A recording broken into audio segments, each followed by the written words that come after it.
అరుణాచలేశ్వరుడికి కూడా గిరి ప్రదక్షిణ అంటే చాలా ఇష్టమని శాస్త్రం చెబుతుంది. అందుకే పరమశివుడు కూడా పార్వతీదేవితో కలిసి సంవత్సరానికి 2 సార్లు గిరి ప్రదక్షిణ చేస్తాడని పండితులు చెబుతున్నారు. గిరి ప్రదక్షిణ చేసేవారిని చూసి ఆ దేవదేవుడు చాలా సంతోషిస్తాడు, వారి కోరికలను నెరవేరుస్తాడు. అరుణాచలం చుట్టూ మునులు, సిద్ధపురుషుల ఆశ్రమాలు వేల సంఖ్యలో ఉన్నాయి.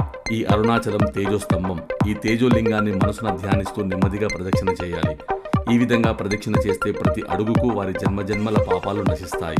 గిరి ప్రదక్షిణకు ముందు స్నానం చేసి శుభ్రమైన వస్త్రాలను ధరించి నుదుటన విభూతి పెట్టుకుని మనసులో మరేమీ తలుచుకోకుండా కేవలం అరుణాచలుడిని మాత్రమే తలుచుకుని అరుణాచల శివ అంటూ గిరి ప్రదక్షిణ చేయాలి. ఇలా ప్రదక్షిణ చేసిన వారికి కనిపించని సిద్ధ పురుషులు కనిపిస్తూ ఉంటారు. సోమవారం ప్రదక్షిణ చేస్తే జనన మరణ బాధల నుంచి తప్పించుకోవచ్చు. మంగళవారం ప్రదక్షిణ చేస్తే అప్పుల బాధలు తొలగిపోతాయి.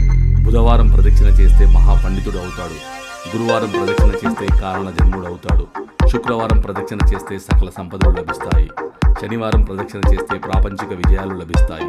శారీరక బాధలు ఉన్నవారు ప్రదక్షిణ చేస్తే వారి బాధలన్నీ తొలగిపోతాయి. దారి మధ్యలో దాన ధర్మాలు చేయడం చాలా మంచిది. గిరి ప్రదక్షిణ చేసిన వాళ్ళు దైవశక్తిని పొందుతారు.